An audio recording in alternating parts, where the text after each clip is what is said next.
Okay. You just tell me when you're ready, and we'll start. All right.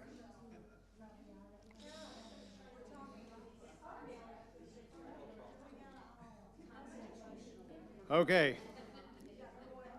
I am ready. Hello, everyone, and welcome to the latest iteration of the Lainer Learning and Lunch.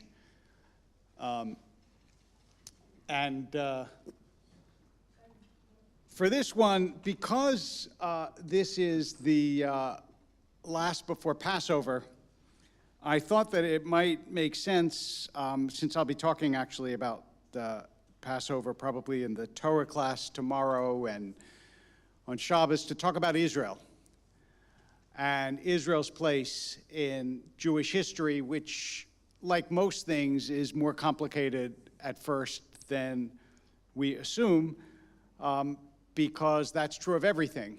Everything seems simpler from 30,000 feet, and when you get close, it's more complicated.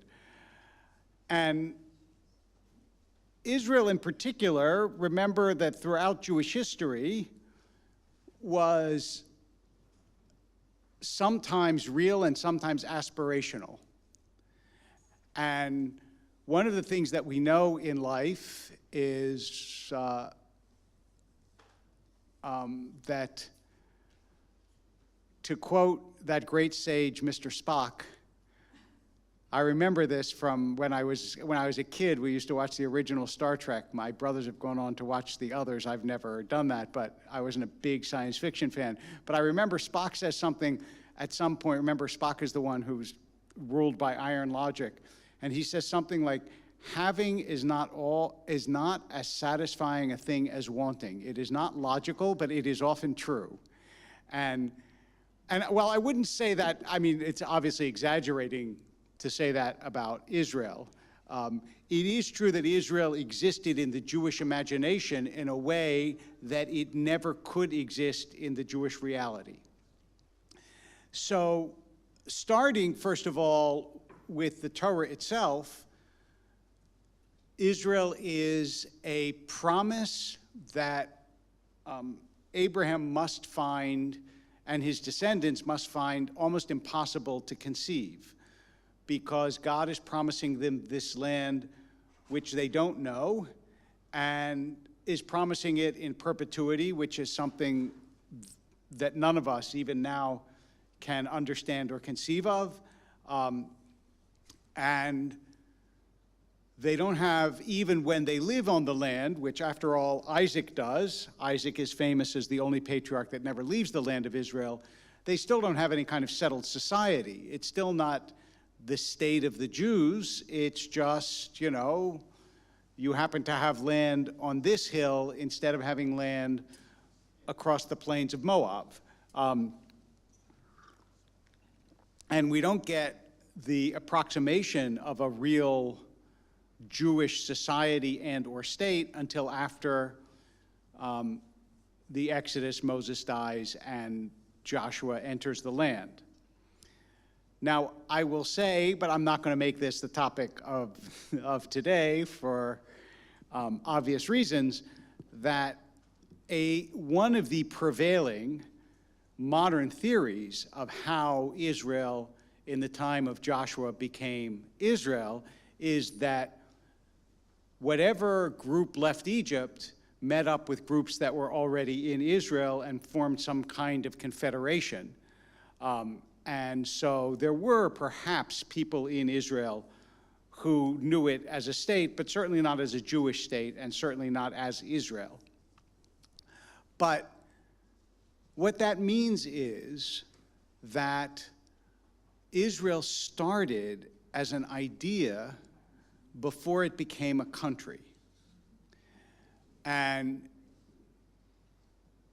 that means that it will never be able to fulfill its original purpose in the same way that America can. Because America also started as an ideal before it became a country. And so America can never fulfill its ideal, because that's the nature of reality, as reality never fulfills the ideal that that precedes it. And so you will always hear people not living up to this or that American principle enunciated by our founding fathers. And the same is true in Israel throughout history, which is why those books that are located in Israel, like Judges and Samuel and Kings, and Joshua too, obviously, at the beginning of all those, the historical books, which are part of the Tanakh, they're a little bit of a chronicle of disappointment. There are good kings, but the good kings, one of the really interesting things that people don't always pay attention to is that the good kings get good press, but if you read between the lines, they don't always rule for that long. Like Omri rules for, I think, 36 years, and the author of the Tanakh doesn't like him, so it doesn't say very much about him, but here's a guy who ruled for decades. And Josiah, who's a big hero, dies in battle after a brief time, and it lets you know that the reality does not comport with the way that the author of the Tanakh wanted it to be. And so Israel, from the beginning, is both an aspiration and a disappointment. Just like our kids, an aspiration and a disappointment. No, I'm just kidding. Just like when we were kids, let me put it that way. The idea is that Israel will be a certain way, and it will be this country ruled by the laws of God, and it will have a just ruler. And what happens, in fact, is that it is a country that is riven by the realpolitik of the world around it. Remember, what makes Israel such an important place is it is, above Israel is Mesopotamia, below Israel is Egypt, which means that Israel is the land bridge between the two great empires of the ancient world. So it's not surprising that you get, first of all, that you get both Egyptian and Mesopotamian influence, because if you're next to a giant country and a hugely influential one, as we know, you're going to be influenced by it. Look at the countries around Russia. Look at the country, look at the countries of Latin America. Look at you're going to be influenced by the giant country around you, even if they don't invade you. And also, giant countries have a tendency to invade little ones along the way to doing something else. So Mesopotamia, the Assyrians, when I say Mesopotamia, the Assyrians invaded the north, Babylonians ended up invading the south. The Egyptians for a long time ruled Canaan, right? That was basically an Egyptian province. So it's not surprising that it was really hard for Israel to be the kind of country that was prophesied by the prophets, when in fact often the prophets themselves had to give advice to the kings about whether they should give in to this power or give in to that power or negotiate or not negotiate, on and on and on and on. And in that sense, we were given a very, very tricky and problematic country. A little country surrounded by major powers. And that's true even to today, as you know. So the general power strategy of Israel was to try to play different countries off each other. And again, that's not so different from today. Once Israel is established, though, and especially remember the first time, so just to put this in your mind as a sort of very, very rough timeline, okay? Israel is only united under David and Solomon. Under Solomon's kids already, it splits into two kingdoms, the northern kingdom and the southern kingdom. That's about the year somewhere in the 900s, okay? in 722, in other words, about 250 years later, which doesn't sound like a lot when you're talking in the span of thousands of years, but basically as long as America has been a country. So it's a long time for people who are alive in that time. For all that time, both the North and the South felt very deeply that even though the other one was a lousy, no-goodnik, right? The North didn't like the South didn't like the North, but they both felt very much that they were the true Israel that God loved. Along come the Assyrians in 722, and they destroy the northern kingdom. That's where you lose the 10 tribes.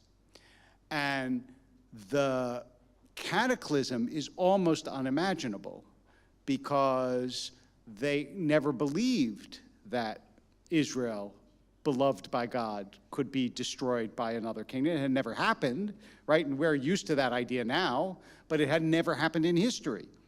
And that's why when we talk about the 10 lost tribes, most of the 10 lost tribes probably, we don't know, probably went south.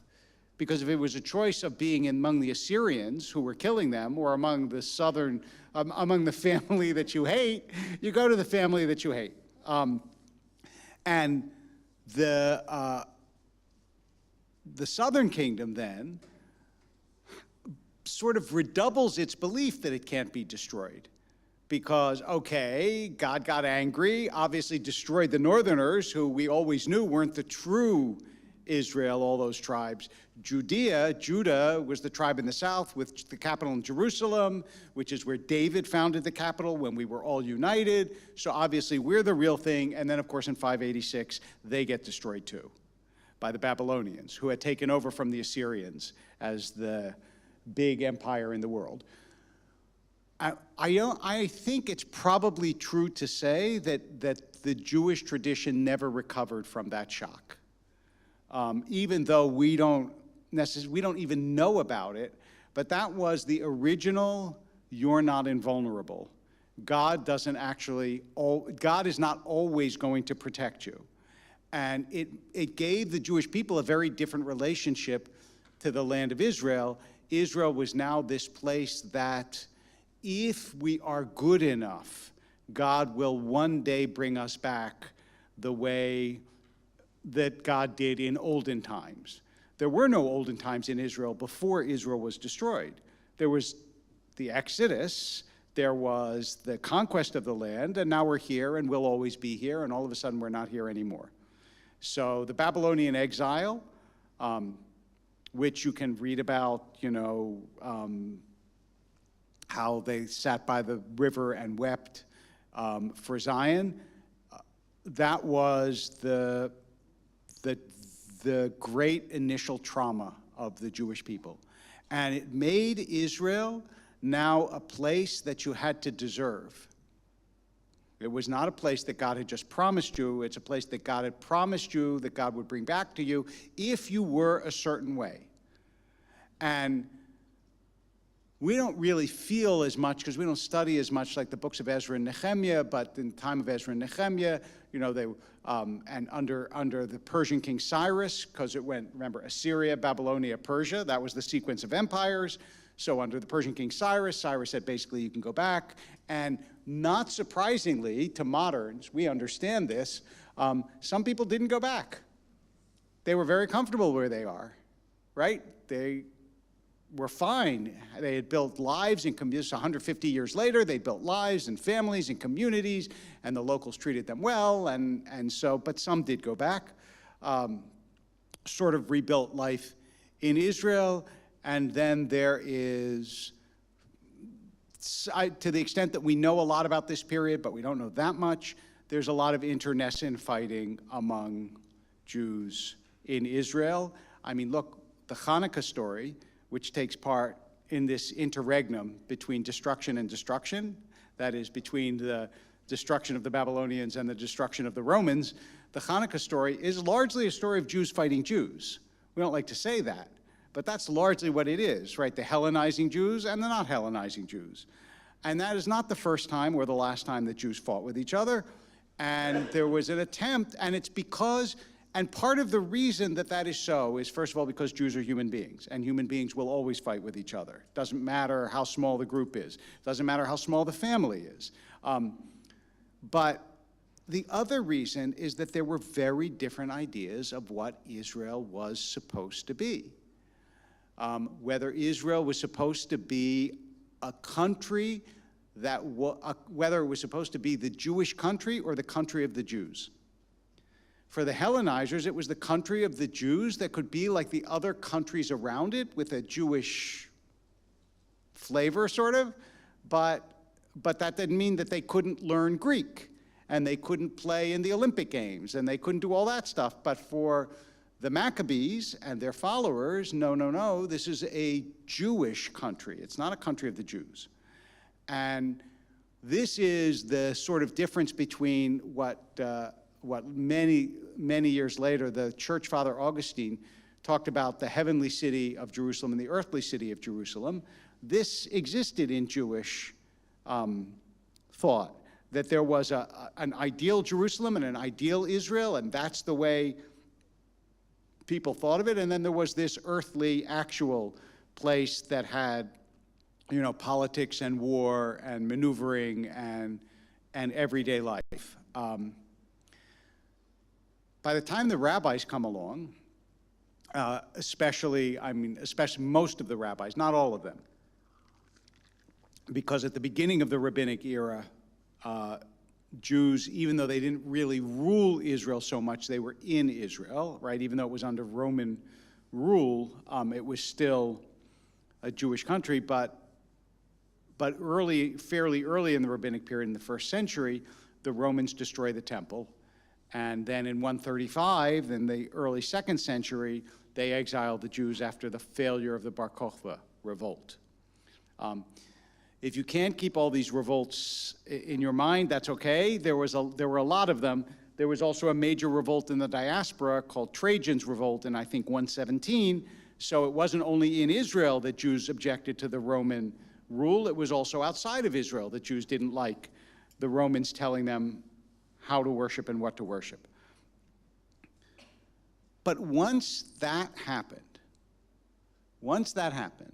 so Jews learned the lesson of Jewish history, which is, it doesn't matter how hard we try militarily to win this land and hold on to this land, since our enemies militarily will always overwhelm us. The only way we can ever be in Israel is if God wants us there.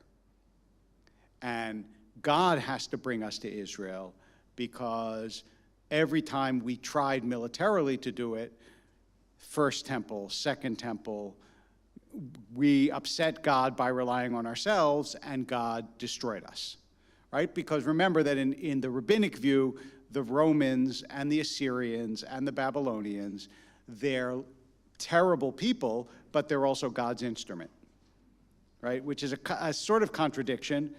We can just say that God uses bad people for God's purposes when God wants to give it to the Jews.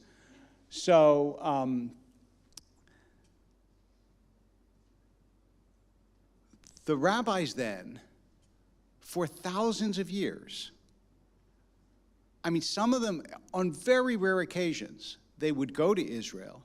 So very famously, Yehuda HaLevi took a pilgrimage to Israel, although we don't know whether he ever actually got there. Ramban Nachmanides famously went to Israel and wrote about how desolate the place was. But the vast majority of Jews didn't go to Israel because you weren't supposed to go to Israel, really, until God brought you there. And we know what happens when we do it on our own. The phrase from the Talmud was that you doche et haketz, which means you force the end. And you shouldn't do that. God doesn't like that.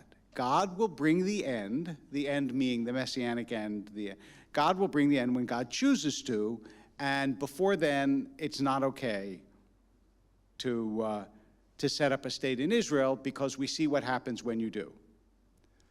This, by the way, I hope helps you to understand both those ultra-Orthodox Jews that are not Zionist, and even those very fringe ultra-Orthodox Jews who ally themselves with Israel's enemies, because they believe that that's exactly what Jewish history teaches them, which is, if you do it by yourself, God favors the enemies, as God did in 586, and again in 722, and 586, and again in 70, and again in 135, and you could multiply the dates.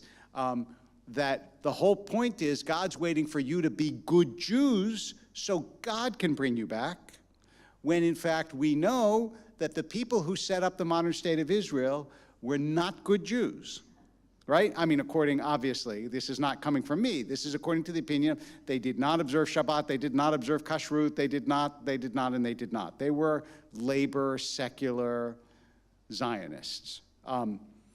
And so, even in Israel today, you have, first of all, the clear polarization of those who believe that this should be a Jewish state, not a state of the Jews, but a Jewish state. And any compromise with that is a betrayal of God's purpose. And so if you say like, it's bad that the ultra-Orthodox don't serve in the army, right? You realize that from their point of view, and this is not true of the entire ultra-Orthodox community, but a large percentage of it, what you're asking them to do is directly contrary to Jewish law, Jewish history, and God's will. You're asking them to fight for a state that they know should not be established. And the only thing that is keeping it from being destroyed is the fact that there are some ultra-Orthodox Jews in it who are good Jews, who study, who are themselves protecting the state. If they didn't, God would destroy it, just like God destroyed all the other states when there weren't good Jews there.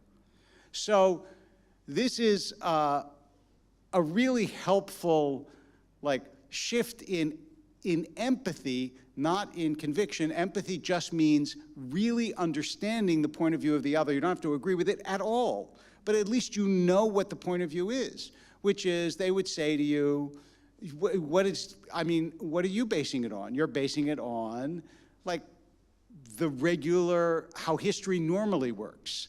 And the way history normally works is if you have a good enough army and you have a strong enough force and so on, but that's not the way Jewish history works. Because Jewish history is under the special providence of God. If you're not on God's side, the country's going to be destroyed. So that's the really radical two sides of the argument. But what I'm more interested in making clear in a way is that those two arguments filter through all the arguments in Israel. So much of it is about the character of the state. And that's one of the reasons, perhaps the reason, why Israel does not have a constitution, which it was supposed to, by the way, according to the UN mandate, go set up a state, and you have to have a constitution, and Israel agreed, okay, we'll have a constitution, and then they tried to write one.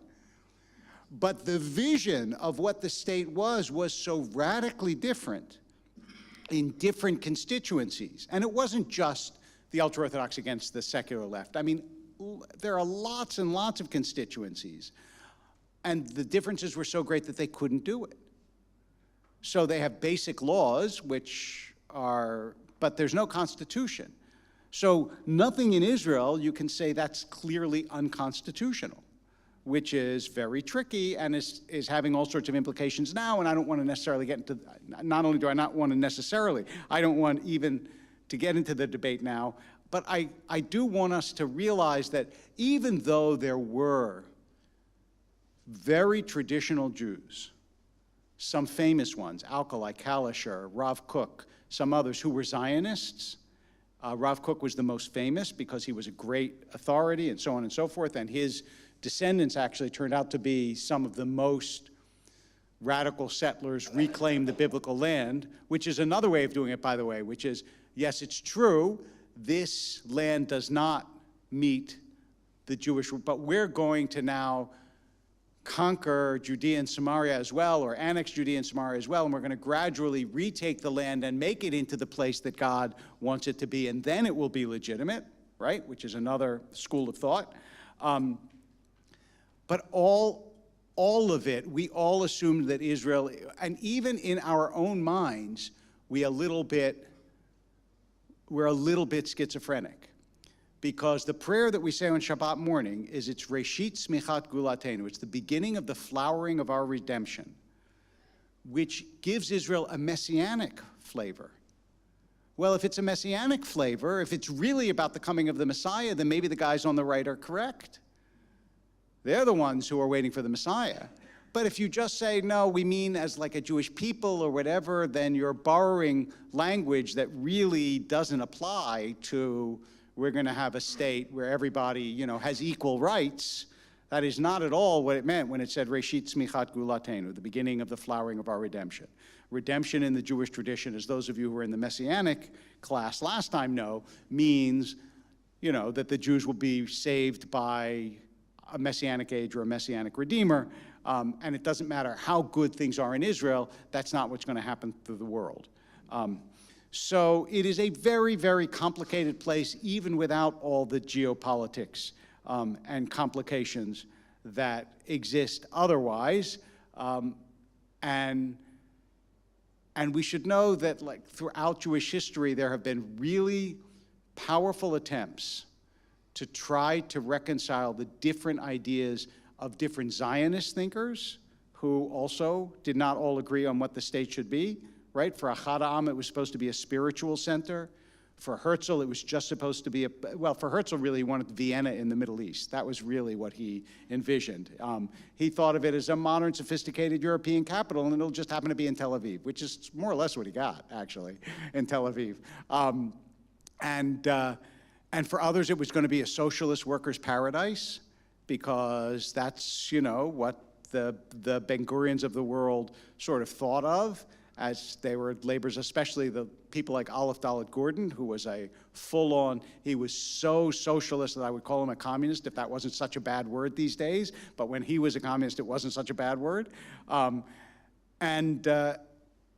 so the kibbutz was the perfect communist experiment. That's what it was.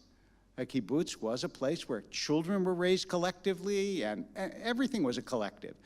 So there were so many different competing visions about what Israel was supposed to be, that even when we speak to each other and we talk about Israel, we think we're talking about the same thing, but we're talking about lots and lots of different things throughout Jewish history. And pre-Passover, it is good to know that although we are blessed to live in a time when there is an Israel, that doesn't make it uncomplicated or easy. All right, questions, comments?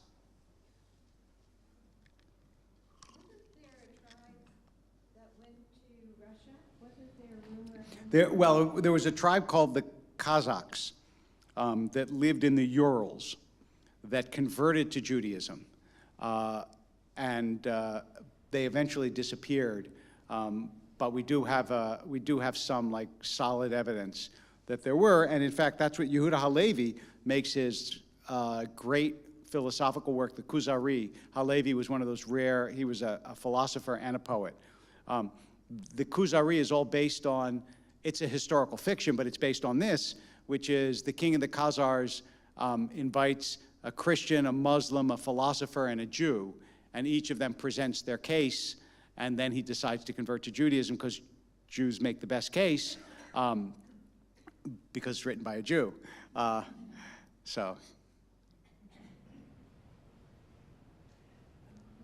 Going once. Yes, Rosa. I'm only looking here to see if there are questions, by the way. I'm not checking my email. Please know that. Okay, yes, go ahead. Okay, so the argument that you presented, that argument that the Orthodox people in Israel, you say why they would serve in the army and so on. So if Israel, in their mind, wasn't created because of the Messianic age, why are they living there? Why do the ultra-Orthodox Jews live in Israel if it wasn't created because of the Messianic age? Well, there are two separate reasons. One is because it happens to be a very good place to live. It's just a very good place to live if you're an ultra-Orthodox Jew, right? There's a big community there and so on. And the other reason is because you're close to the holy sites of Judaism. You can pray at the wall. You can go to Tzfat. I mean, this is the, but that doesn't mean that they believe that it should be a Jewish state run by secular Jews. Now, there also is this element of self-interest that there are religious parties in the Knesset, and they generally don't say, oh, we don't think it's a legitimate state, but even those who really don't believe it's a legitimate state still think, so I will use the resources of this illegitimate state to help Judaism and Jews by diverting funds to yeshivas, which is what you ought to do, whether the place is run by, you know, whether you're in Brooklyn or you're in Jerusalem. It's a very pragmatic approach. So everybody to some extent is ruled by pragmatism over principle, you know? And we always attack other people's when they're not living up to their principles. But it can be done to all of us in different ways. It's just other people's conflicts are more evident to us than our own. And as far as they're concerned, like, if the state is going to be, if the money of the state is going to be available so that I can build yeshivot, I'm doing God's work. So, yeah. Isn't it concerning the fighting that we have between, in Israel currently, and with all the enemies watching it? Mm-hmm. And isn't it scary with regards of when you fight two, the third one is winning, will win, and could lead to destruction? Isn't it scary, the fighting in Israel, and all the enemies are watching it, and it could lead to destruction? Yes. Next question. Now, I mean, some historical perspective is, of course, Jews have always fought. I don't know how many of you remember, but I mean, Ben-Gurion sank a ship called the Lainer that was filled with Jewish fighters. Jews were fighting with Jews, and especially at the founding of the state, not everybody was on the same page. And throughout, and also the one, I mean, this is the subject of another class, but the fighting in Israel is on so many different vectors. It's not just religious secular. A lot of it is Ashkenazi Mizrahi, is Middle Eastern Jews. And because Ashkenazi Jews, I know this will shock you, but when they came to Israel, they thought of themselves as the norm, the standard, and the ideal, right? That's what we were. We were the Jews. And Jews who came from Arab lands were the backward. They didn't have the, you know, they didn't come from Western European culture. And they were very badly treated in all sorts of ways. And this is kind of like, it's kind of their revenge in a way. It's like, you no longer get to say that this is the way the country is run. It's going to be run differently. And that's a huge fault line as well in Israel. And after all, somebody who grows up in America looks at politics very differently than somebody whose family comes from Yemen. That makes sense.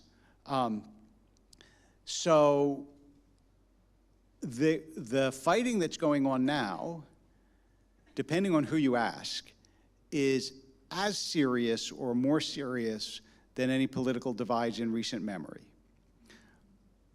But it's also very much more complicated than most American Jews assume. And I don't know how it will come out, but I am hopeful that one way or another, there will be a compromise that will help stitch part of the community together. But yeah, it's frightening, yeah. But Rabbi, a lot of this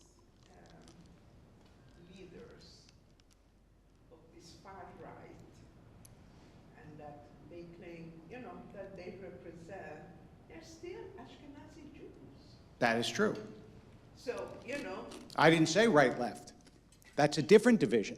That's still another division, right? There's a division between, but the ones who are on the far right who are Ashkenazi Jews are almost all religious on the right.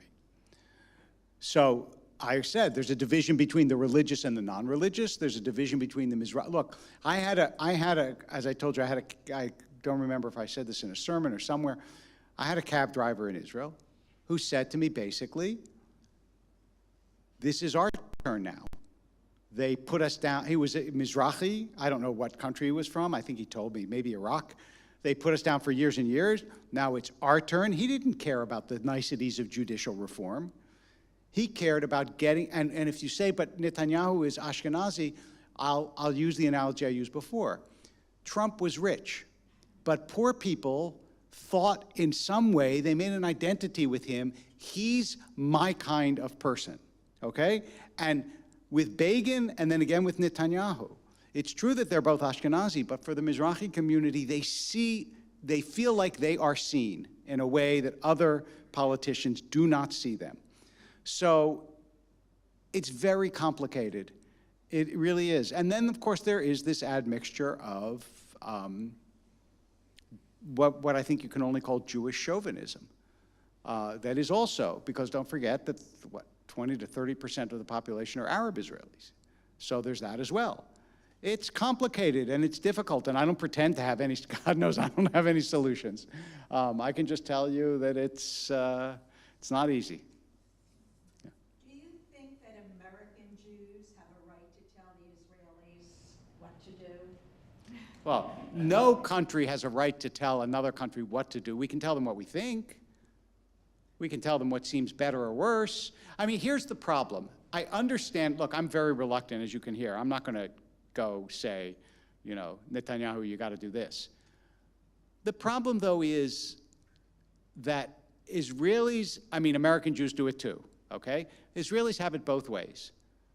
When they want support from American Jews, they solicit support from American Jews. When we say things they don't like, they say you have no right to express an opinion. So it's not one way or the other. It's really both ways. When they don't want, when one party doesn't want a politician from the other party to go speak at AIPAC, which has happened, it's because they don't want they want the American Jews on their side, not on the other side. And we're part of a country that gives Israel billions of dollars. As a member of the country that gives billions of dollars, sure, we're allowed to say. On the other hand, you have to have a certain modesty. My kid's not going to go into the army. He's not going to patrol the border. So I think both are true. You can say, look, this is how it seems to me. And the policies that Israel makes that affect me, like we won't accept your conversions, but we'll accept his conversions, those I'm allowed to say something about because that's the part of Israel that is a worldwide Jewish entity. But, on almost any question, all of us know less than we think we do. So you have to keep that in mind. Okay, two more, and then I got to finish up. 1, 2.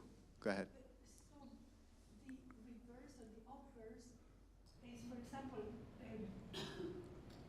this guy Smotrich, Yes.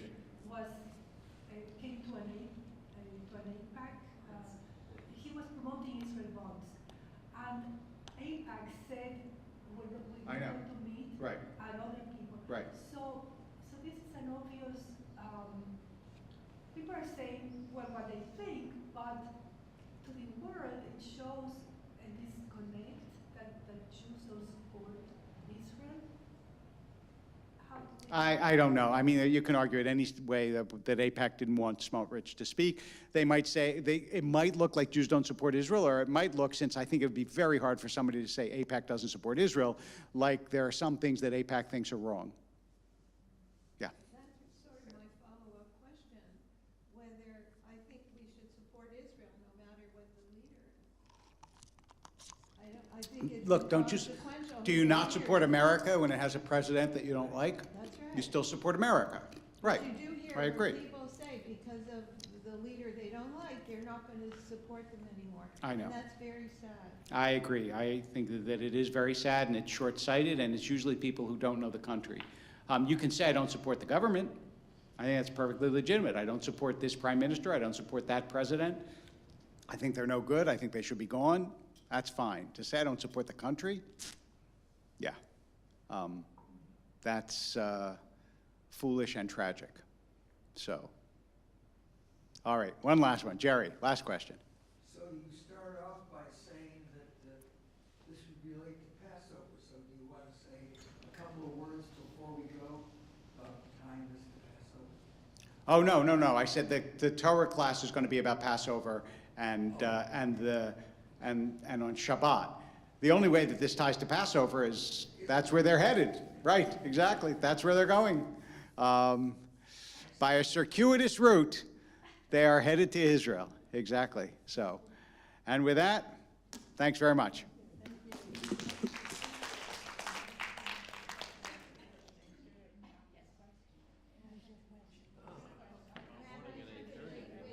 Thank you.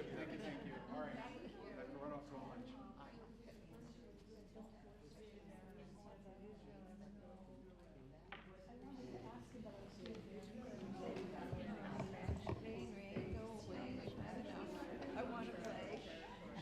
Tomorrow, sunset. You can dance on the beach. Sunny.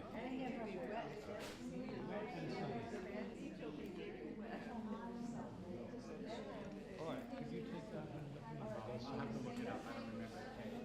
Just email me. Absolutely. Thank you. Sure, thanks. I'll ask my question right.